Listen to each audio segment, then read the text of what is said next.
Capítulo 6 de Sombra da Noite. O peso do passado começa a apertar ainda mais. Rumores, cartas, pressões que sufocam. Matthew está sobrecarregado. E Diana começa a sentir que algo mudou nele. Exatamente como Hamish havia avisado. E nós também, né? Eles descobrem a origem dos rumores que cercam Diana. E com isso novas tensões explodem. A carta do pai de Matthew traz mais cobranças e ameaças, deixando o ambiente ainda mais sobrecarregado. Capítulo 6. Espião? Repeti entorpecida. Preferimos ser chamados de informantes, disse Kitty com um tom ácido. Cala a boca, Marrow, vociferou Hancock. Eu a fecharei por você. Poupe-nos, Hancock. Ninguém o leva a sério quando esbraveja dessa maneira. O queixo de Marrow se destacou na sala. E se não mantiver um diálogo civilizado comigo, em breve todos os reis e soldados galeses terão um fim no palco. Farei de todos vocês traidores e servos idiotas. O que é um vampiro? Perguntou George enquanto pegava o bloco de anotações com uma das mãos e um pedaço de pão de gengibre com a outra. Ninguém lhe deu muita atenção, como sempre. Então você é uma espécie de James Bond elizabetano? Mas olhei para Marrow horrorizada. Ele seria assassinado a facadas numa briga em Deptford, antes de completar 30 anos, um crime ligado à sua atividade de espião. O chapeleiro que faz abas perfeitas na cercania de St. Dunstan? O tal James Bond? George soltou uma risadinha. De onde você tirou a ideia que Martha é um chapeleiro, Sra. Roydon? Não, George, não é esse James Bond. Matthew ainda estava agachado na minha frente, observando as minhas reações. É melhor que não saiba nada disso. Que merda! Eu não sabia nem ligava se essa imprecação era adequadamente elizabetana. Eu mereço a verdade, Matthew. Talvez, Sra. Roydon, mas se realmente o ama, não faz sentido insistir nisso, disse Marrow. Há muito Matthew não consegue distinguir o que é verdadeiro do que não é, e por essa razão é inestimável para Sua Majestade. Nós estamos aqui para encontrar uma mestra para você, insistiu Matthew olhando no fundo nos meus olhos. Sou membro da congregação e agente da rainha, e isso a manterá a salvo. Nada acontece no meu país sem meu conhecimento. Para alguém que diz que sabe tudo, você se mostrou frívolo e inconsciente por não ter percebido que eu sabia que ultimamente estava acontecendo alguma coisa nesta casa. São muitas correspondências e muitas discussões entre você e Walter. Você só vê aquilo que eu quero que veja, nada mais. Fiquei boquiaberta com o tom de Matthew. Se bem que a tendência dele para a soberba tinha crescido a olhos vistos desde a nossa chegada à velha cabana. Como se atreve? Eu disse pausadamente. Logo ele, que sabia que minha vida anterior era cercada de segredos. Assim como também sabia que eu tinha pagado um alto preço por isso. Levantei-me da cadeira. Sente-se, ordenou ele. Por favor, segurou a minha mão. Hamish Osborne, o melhor amigo de Matthew, bem que tinha me alertado. Eu falei? Eu lembrei também que ele tinha alertado. Que ele não seria o mesmo homem daquele século. E como poderia ser naquele mundo diferente? Naquele mundo onde mulheres aceitavam tudo que os homens falavam sem questioná-los. E no meio dos amigos, ele automaticamente assumia velhos comportamentos e velhos padrões de pensamentos. Só se responder para mim. Eu quero saber o nome da pessoa para quem você passa as informações e como se meteu nesse negócio. Olhei de relance para os sobrinhos amigos dele, um tanto preocupada porque isso podia ser um segredo de Estado. Eles já sabem sobre mim e sobre Kit, disse Martha, acompanhando os meus olhos. Concentrou-se para encontrar as palavras. Tudo começou com Francis Walsingham. Parti da Inglaterra no final do reinado de Henrique. Passei algum tempo em Constantinopla, segui para Chipre, vaguei pela Espanha e combati em Lepanto, até que estabeleci um negócio de impressão em até Antuérpia. Era o caminho habitual de um Worth, justificou-se. Saí à cata de uma tragédia, de uma oportunidade para me deslocar de uma vida para outra. Mas não encontrei nada adequado e retornei para casa. A França estava à beira de uma guerra civil religiosa e quando se tem uma longevidade de vida como a minha, aprende-se a identificar os sinais. Um professor, um huguenote, se deu por satisfeito com meu dinheiro e partiu para Genebra a fim de criar as filhas com segurança. Assumi a identidade de um primo dele falecido muito tempo antes e me mudei para a casa dele em Paris, onde recomecei tudo, como Mathieu de la Forêt. Errei demais aqui nesse trecho, gente, mas eu não vou regravar, senão eu atraso, tá? Então me desculpem. Mathieu da Floresta arqueei as sobrancelhas de um modo irônico. Era o nome do professor, disse ele em tom irônico.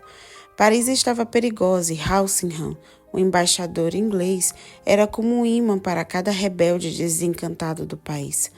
No final do verão de 1572, toda a raiva que cozinhava em fogo brando na França levantou fervura. Ajudei Walsingham a escapar, junto com os protestantes ingleses que eram protegidos por ele.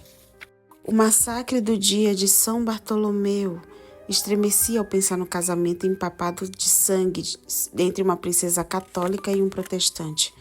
Só me tornei agente da rainha mais tarde, quando ela despachou Walsingham de volta a Paris. Ele teria que intermediar o casamento de Sua Majestade com um dos príncipes Valois. Continuou Mathieu bufando. Estava claro que a rainha não tinha o menor interesse em se casar. Foi durante essa visita que fiquei sabendo da rede de informantes de Walsingham. Meu marido olhou no fundo dos meus olhos por um breve instante, fazendo-me desviar os olhos. Ainda estava escondendo alguma coisa de mim. Fiz uma retrospectiva da história, cortejando com as locuções que faltavam na narrativa dele, e cheguei a uma espécie inevitável conclusão. Por ser francês e católico, seria inviável que estivesse se alinhado politicamente a Elizabeth Tudor em 1572 ou em 1590.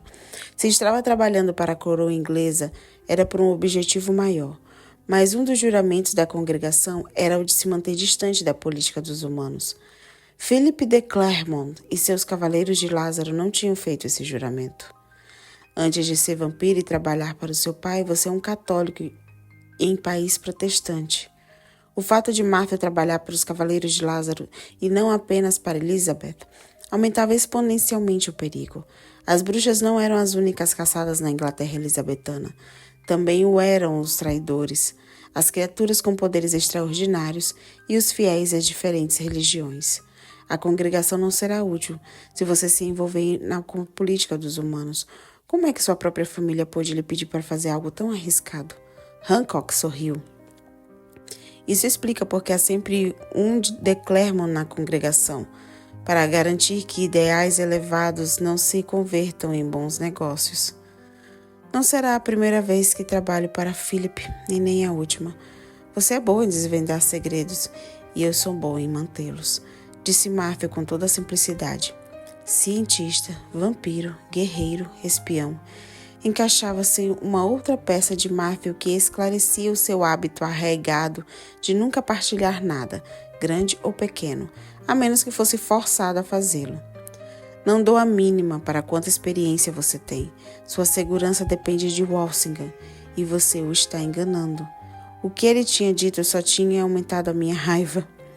Walsingham está morto. Acabei de relatar isso ao William Cecil.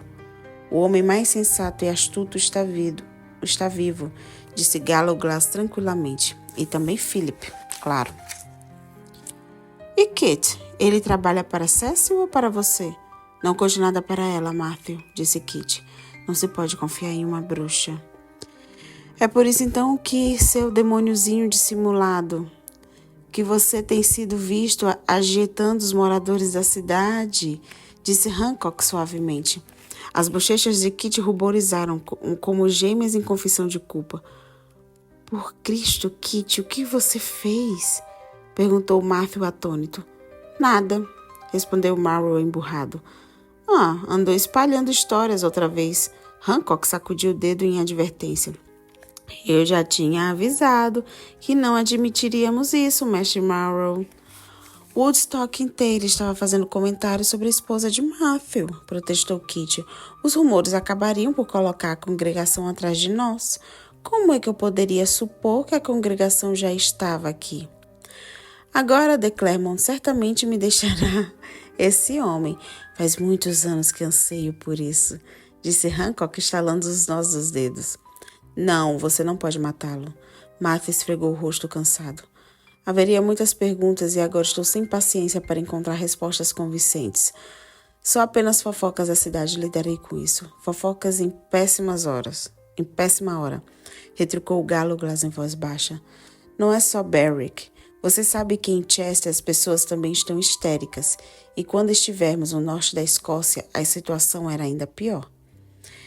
Ela é que será morta se esse negócio se espalhar pelo sul da Inglaterra, disse Marrow apontando para mim. Esse problema ficará restrito à Escócia, retrucou Matthew. E sem mais visitas à cidade, Kitty. Ai, que passação de pano, Matthew. Ai, não gostei não. Foi o Kitty responsável por toda essa confusão aí com Diana. E esse é o máximo que Matthew vai fazer. Ai, credo. Ela apareceu no dia de Todos os Santos, justamente na data prevista para a chegada de uma bruxa poderosa. Não percebe? Sua nova esposa desencadeou tempestades contra o rei Jaime e agora se volta para a Inglaterra. Cecil precisa ser avisado. Ela é um perigo para a rainha. Cala a boca, Kitty, advertiu Henry puxando pelo braço. Você não pode me calar, é meu dever falar para a rainha. Antes você concordaria comigo, Henry, mas tudo mudou desde que a bruxa chegou. Ela enfeitiçou todos nesta casa. Os olhos de Kitty estavam frenéticos. Você trata essa mulher como uma irmã. George está tomado de amores por ela. Tom aprecia a inteligência dela e volta a encostaria contra a parede e levantaria as saias dela se não tivesse tanto medo de Matt. Ela que retorne para o lugar ao qual pertence. Antes nós éramos felizes. Matthew não era feliz. Tom se pôs no ponto da sala onde estávamos devido à energia irada de Marrow. Você diz que o ama. Kitty se voltou para mim com um semblante tomado de súplica. Você realmente sabe quem é ele? Já viu como ele se alimenta? Já percebeu como fica esfomeado quando tem uma sangue quente por perto? Você será capaz de aceitá-lo por inteiro? Como as trevas e a luz que ele tem na alma, como eu sou capaz? Você tem a magia como consolo, ao passo que eu não tenho sinto vivo quando estou sem ele. A poesia se evade de mim quando Matthew não está por perto. E somente ele é capaz de ver alguma coisa boa dentro de mim. Deixe-o para mim, por favor. Eu não posso. Limitei a dizer isso. Marrow passou a manga da veste na boca como se para remover todos os traços de mim. Quando o resto da congregação descobria sua afeição por ele... Se a minha afeição por ele é proibida, a sua também é. O interrompi e o fiz vacilar. Mas ninguém escolhe a quem ama. Ifle e os amigos deles não serão os últimos a acusá-la de bruxaria. Retrucou Kitty com uma nota de amargo triunfo. Preste bastante atenção em minhas palavras, Sra. Roydon. Geralmente os demônios veem futuros com tanta clareza quanto as bruxas. Matthew me enlaçou pela cintura. Percorreu minhas costelas de um lado a outro com um toque frio e familiar dos dedos, seguindo o sinuoso caminho na cicatriz que me marcava como um pertence de um vampiro. Para ele, a cicatriz era um lembrete do seu próprio fracasso de me manter a salvo um tempo antes. Kitty soltou um terrível e semi-sufocado murmúrio ante a intimidade do gesto. Se consegue ver o futuro com tanta clareza, deve ter visto o que sua traição significaria para mim, disse Matthew desdobrando-se aos poucos. Saia de minha vista, Kitty, senão só Deus saberá que não restará nada do seu corpo quando você for enterrado. Você está colocando acima de mim? Kitty pareceu apapetado. Num piscar de olhos. Saia, insistiu Matthew. Kitty saiu da sala em passos comedidos, mas ao chegar ao corredor, apressou os passos. Passos que ecoaram pelos degraus de madeira cada vez mais rápido quando subiram para o quarto dele. Teremos que ficar de olho nele.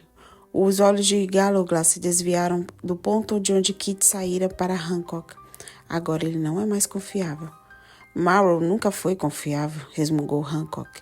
Pierre entrou pela porta com uma outra carta na mão. Ai, agora não, Pierre. grunhiu Matthew, sentando-se e esticando o braço para pegar o vinho. Seus ombros vergaram de encontro ao encosto da cadeira. Simplesmente hoje não há mais espaço para outra crise. Seja a rainha, o país ou os católicos, seja o que for, terá que esperar até amanhã de manhã. Mas, milord, gaguejou Pierre com a carta na mão. Matthew olhou de relance para a caligrafia rabiscada do envelope. Por Cristo e todos os santos, ele ergueu a mão para tocar no papel e se deteve. O pomo de Adão se mexendo enquanto se esforçava para se controlar. Um brilho avermelhado irrompeu o canto do olho e logo escorreu pela face e caiu na gola. Uma lágrima de sangue de vampiro. O que aconteceu, Matthew? Olhei por cima do ombro dele, intrigada com a causa daquele intenso sofrimento. Ah, o dia não terminou, disse Hancock com inquietude enquanto se afastava. Nós temos um pequeno problema que requer sua atenção. Seu pai acha que você está morto. Na minha época, quem estava terrível, trágica e irrevogavelmente morto era Philip, o pai de Matthew. Mas estávamos no ano de 1590 e isso significava que ele ainda estava vivo. Desde a nossa chegada, eu estava preocupada com a possibilidade de um encontro com Isabu ou com Miriam, a assistente de laboratório de Matthew, ou com as repercussões que esse encontro poderia causar no tempo futuro. Em nenhum momento pensar em como seria o encontro entre Matthew e Philip. Passado, presente e futuro colidiram. Se me ocorresse olhar para os cantos, certamente teria assistido ao desenrolar do tempo em protesto a essa colisão. Em vez disso, cravei os olhos na lágrima de sangue que se esparravam pela gola de linho branco de Matthew. Gallowglass narrou os fatos bruscamente. As notícias vindas de Escócia, junto ao seu desaparecimento repentino, nos fizeram recear que você tivesse deslocado para o norte a mando da rainha, onde teria sido pego pela loucura que se disseminou por lá. Nós o procuramos durante os dias e, como não encontramos qualquer rastro seu... Diabos, Matthew! Não tivemos outra escolha senão contar para Philip que você estava desaparecido. Era isso ou deixar a congregação alarmada? E há mais, milord. Pierre mostrou a carta. O selo era igual aos outros já associados aos Cavaleiros de Lázaro. Mas a diferença é que nesse a cera era um redemoinho vermelho e preto, onde estava impressa uma antiga moeda de prata com bordas gastas e finas e não a impressão habitual do selo da ordem. A moeda estampava uma cruz e uma lua crescente, 2 símbolos da família de Clermont. O que vocês disseram a ele?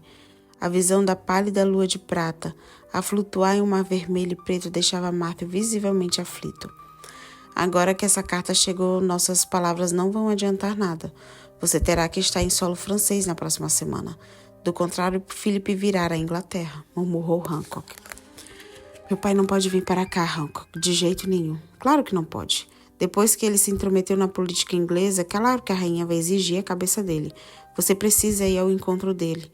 Terá bastante tempo se viajar noite e dia, garantiu Hancock. Não posso. Matthew ainda estava com os olhos fixos no envelope fechado. Os cavalos de Philip já devem estar à espera. Você chegará a tempo, sussurrou Gallowglass, repousando a mão no ombro do tio, que por sua vez desviou os olhos para o alto com as feições subitamente selvagens. Não é pela distância, olhou. Matthew parou de falar abruptamente. É o marido de sua mãe, homem. Claro que você pode confiar em Philip, a menos que também tenha mentido para ele. Os olhos de Hancock se estreitaram. Kit está certo. Ninguém pode confiar em mim. Matthew se levantou. Minha vida é uma colcha de mentiras. Este não é nem o lugar nem o momento certo para sadices filosóficas, Matthew.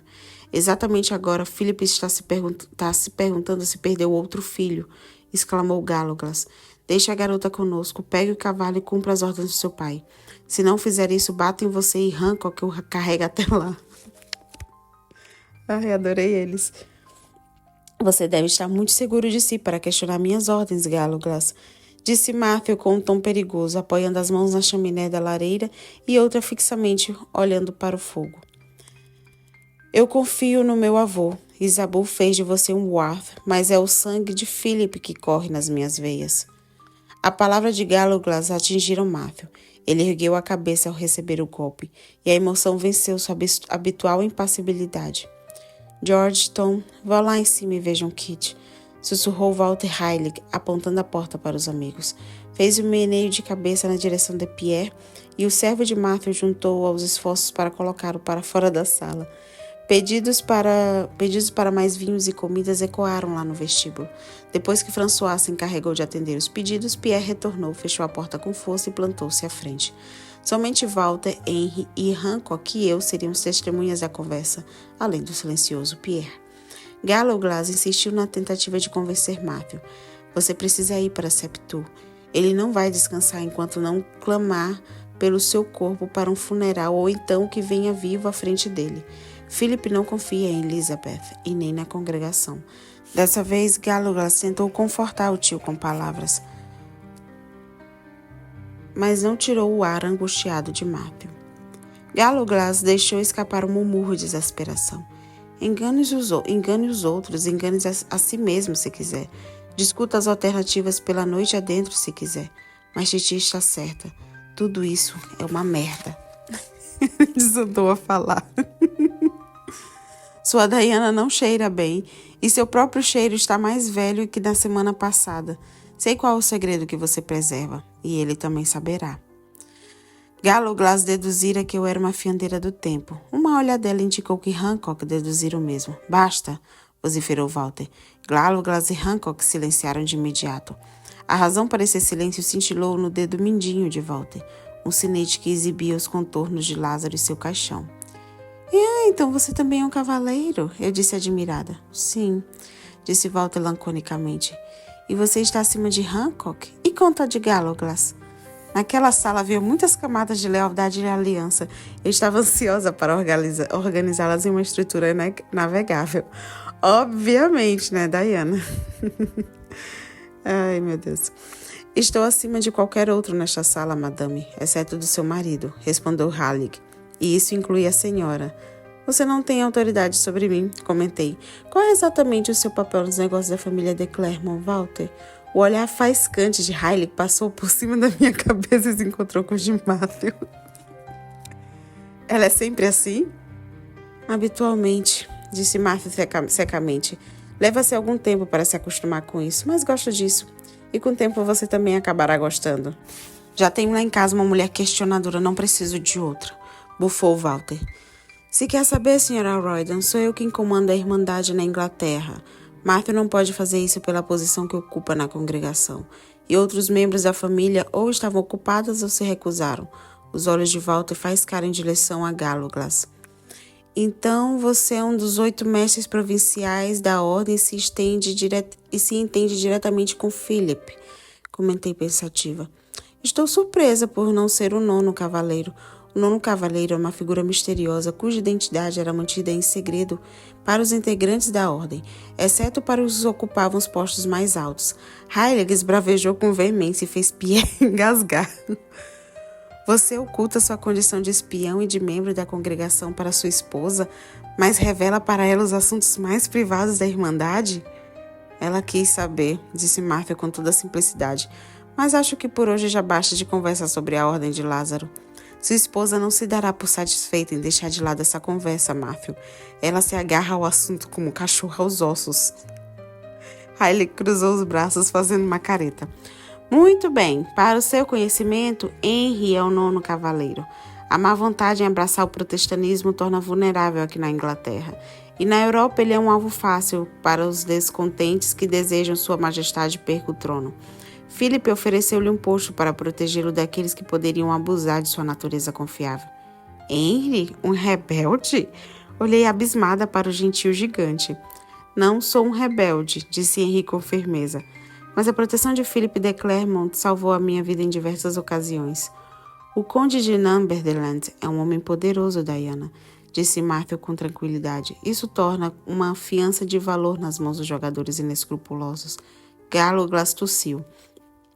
Podemos deixar de lado o assunto da Irmandade para retornarmos aos problemas mais urgentes? A congregação vai chamar Matthew para apaziguar a situação em Berwick, mas a rainha quer que ele agite ainda mais a situação, até porque os escoceses não terão tempo para arquitetar planos que prejudiquem a Inglaterra enquanto estiverem preocupados com as bruxas.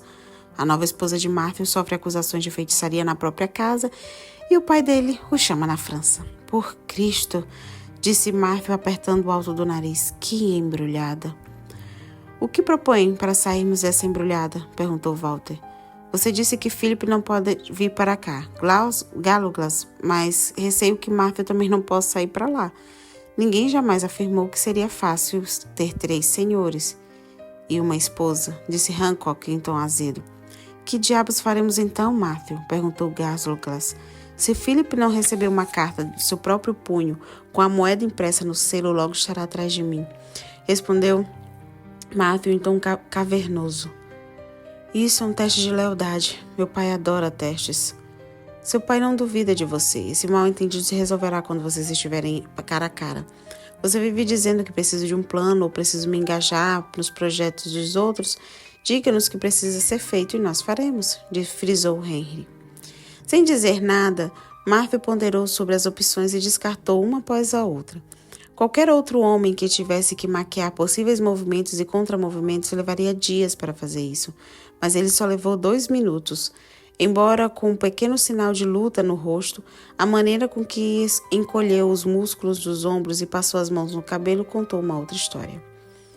Eu irei, disse por fim. Diana fica aqui com Gallowglass e Hancock, enquanto Walter distrai a rainha com alguma desculpa. Lidarei com a congregação. Diana não pode permanecer em Woodstock, disse Gallowglass em tom firme.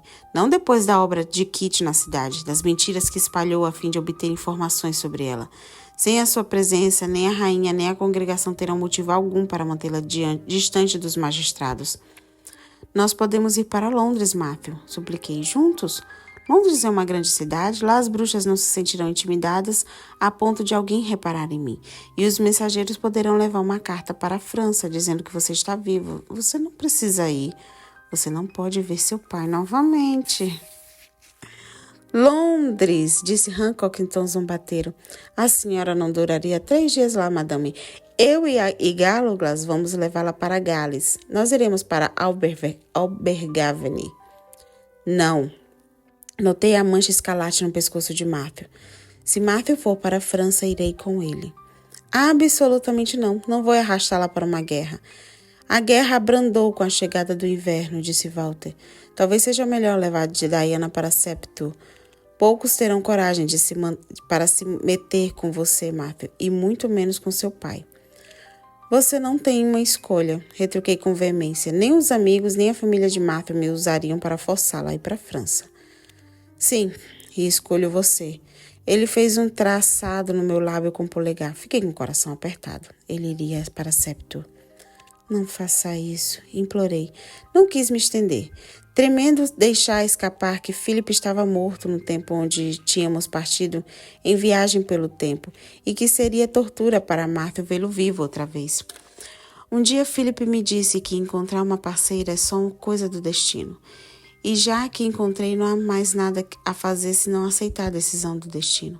Mas isso funciona com tudo. Pelo resto da minha vida, em cada momento escolherei você, acima do meu pai, acima do meu próprio interesse e até mesmo acima da família de Claremont. Ele pousou os lábios nos meus para silenciar meus protestos. Esse beijo era uma prova de convicção. Então está decidido, disse Gallowglass suavemente. Matthew olhou no fundo dos meus olhos e balançou a cabeça.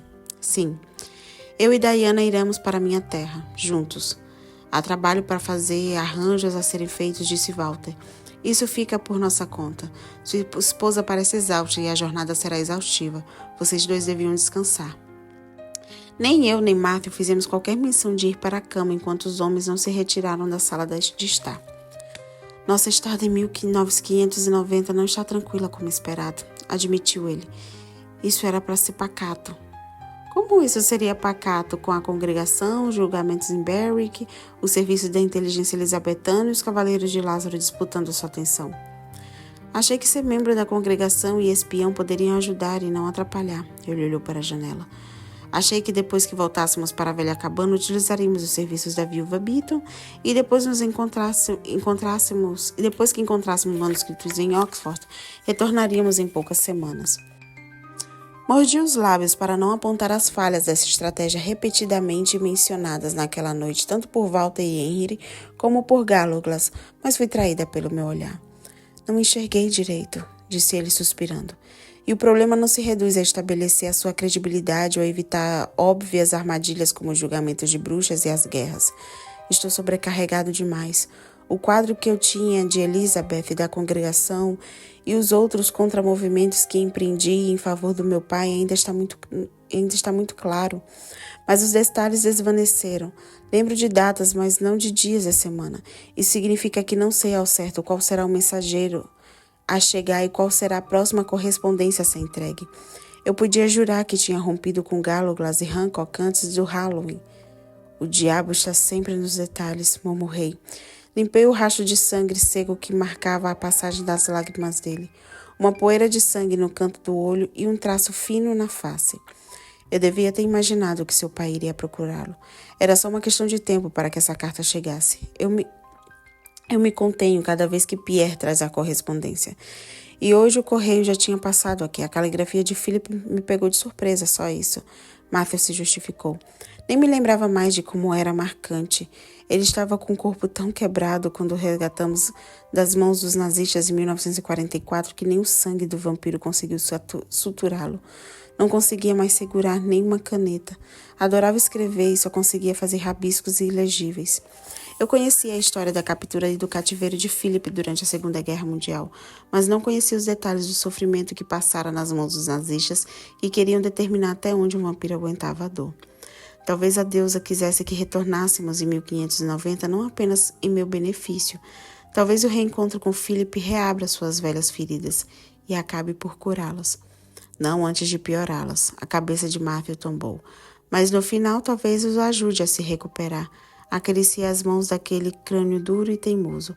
Você ainda não abriu as cartas do seu pai. Já sei o que está escrito. De qualquer forma, talvez seja melhor abri-la. Finalmente, ele escorregou o dedo por debaixo do lacre e rompeu. A moeda desgrudou da cera e ele pôs na palma da mão. Ao desdobrar o grosso papel, emanou um tênue odor de louro e alecrim. Isso é grego? Perguntei, olhando por cima do ombro dele uma linha do texto e uma versão arredondada da letra Φ abaixo. Sim. É uma ordem para que eu volte para casa, imediatamente. Você acha que aguenta revê-lo? Não. Sim. Matthew amassou a carta e a manteve na mão. Não sei. Tirei da mão dele e a desamassei. A moeda cintilou na palma de sua mão. Aquela lasquinha de metal já tinha causado muitos problemas. Você não vai enfrentá-lo sozinho. Acompanhá-lo no reencontro com o falecido pai não era muito, mas era tudo que eu podia fazer para atenuar seu sofrimento. Com Philip, nenhum de nós está sozinho. Alguns dizem que ele enxerga a alma de qualquer pessoa, murmurou Matthew. Ficarei preocupado se levá-la comigo. Eu podia prever a reação de Isabel, frieza e raiva, seguidas de aceitação, mas nunca sabia de nada quando se tratava de Philip. Ninguém entende como funciona a mente do meu pai. Nunca se sabe que informações ele tem e que armadilhas ele arma. Se eu sou reservado, ele é insondável. Nem mesmo a congregação sabe o que se passa com meu pai. E Deus sabe o que há tempo que eles tentam saber. Vai dar tudo certo. Garanti. Philip me aceitaria na família, o pai de Martha não teria outra escolha, da mesma forma que tinha acontecido com a mãe e o irmão. Não pense que poderá dominá-lo, disse Matthew. Você pode ser como minha mãe, como disse Gallowglass, mas às vezes ela também cai na rede dele. E no tempo presente de agora você continua sendo um dos membros da congregação? Foi por isso que sabia de Knox e Dominico eram membros da congregação? O bruxo Peter Knox estava no meu encalço desde que tinha solicitado o Ashmole 782 na Blodeiana. Não, disse Matthew laconicamente virando as costas. Então, a afirmativa de Hancock de que sempre há um de Clermont nos membros da congregação não é mais verdadeira? Prendi o fôlego. Diga sim, supliquei mentalmente, mesmo que seja mentira.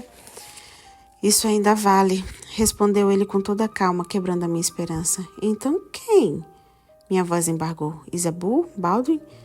Claro que não é o Marcos. Eu não podia acreditar que a irmã, o irmão ou o filho de Martha estivessem envolvidos sem que ninguém tivesse transparecido isso. Diana, você ainda não conhece muita gente minha árvore genealógica.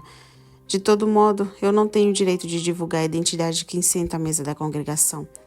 Alguma regra que cerceie o resto de nós aplica-se à sua família? Perguntei. Você se mete em política. Já vi alguns livros de contabilidade que provam isso. Você acha que esse misterioso membro da família irá nos proteger da ira da congregação quando retornarmos ao tempo presente? Não sei, disse Matthew com firmeza. Não tenho certeza de nada. Não mais. Nossos planos para a partida tomaram corpo rapidamente. Enquanto Walter e Gaslugas discutiam a respeito da roda mais adequada, Matthew colocava as coisas em ordem. Hancock e Henry foram despachados para Londres, carregando um pacote de couro de correspondências. O conde era um nobre do reino e fora requisitado para estar no 17º dia de novembro na corte para as celebrações do aniversário da rainha.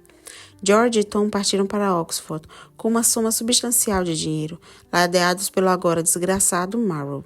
Antes, Hancock alertou os dois primeiros sobre as terríveis consequências que adviriam se o demônio causasse algum problema. Mesmo com Matthew distante, Hancock estaria às postas com uma espada e não hesitaria em usá-la se fosse necessário. Além disso, George recebeu instruções de Matthew sobre as perguntas que poderia fazer sobre o manuscrito alquímico para os eruditos de Oxford. Foi bem mais simples arrumar as minhas coisas. Na verdade, eram poucos itens pessoais para empacotar. Os brincos de Zabu, os sapatos novos e algumas peças de roupa. François concentrou toda a atenção na confecção de um vistoso vestido de cor de canela para a viagem. Projetou uma gola alta de pele aderida ao pescoço para me proteger da chuva e do vento. A última tarefa a ser feita na velha cabana era levar o livro que ganhara de Matthew para a biblioteca. Poderia perdê-lo durante a viagem para Septo e não queria que o meu diário caísse nas mãos de curiosos. Abaixei e me tirei dos juncos um raminho de alecrim e um raminho de lavanda. Fui até a mesa de Matthew, peguei uma pena, um pote de tinta e fiz uma anotação final. 5 de novembro, 1590, chuva fria. Notícias de casa. Estamos nos preparando para uma viagem. Soprei as palavras suavemente para secar a tinta e introduzi os raminhos de alecrim e lavanda numa frincha por entre as páginas. Minha tia sempre recorria ao alecrim nos feitiços destinados à memória e adicionava a lavanda para dar um toque de equilíbrio nos amuletos destinados ao amor. As duas ervas encaixavam-se perfeitamente nas circunstâncias daquele momento. Desejo-nos sorte, tia Sara. Sussurrei e empurrei o pequeno livro até o fundo de uma prateleira da estante, na esperança que ainda estivesse ali quando retornasse. Eu estou realmente amando esse livro. Comparado ao anterior, a leitura está muito mais fluida. Os fatos históricos aparecem com mais leveza, sem aqueles parágrafos eternos de contexto que às vezes cansam. E Matthew, gente, ele tá tão diferente. Eu lembro do Matthew do presente, que numa ameaça direta a Diana mata sem pestanejar, né? Matou uma bruxa porque ela enviou uma foto, frio e implacável. Agora, com esse grupo dele, quando a vida de Diana é colocada em risco, o máximo que ele faz é dar um gritinho. E Kit, sinceramente, continua aquele miguxo insuportável. Sério, ranço real. E vocês, o que estão achando dessa nova fase do Matthew? Contem aqui nos comentários, tá? Se você está gostando dessa leitura, tanto quanto eu, não se esqueça de deixar o seu like, se inscrever e ativar o sininho para acompanhar todos os capítulos. A playlist completa está na descrição com todos os vídeos anteriores. Até o próximo capítulo com mais revelações e emoções. Esse livro promete.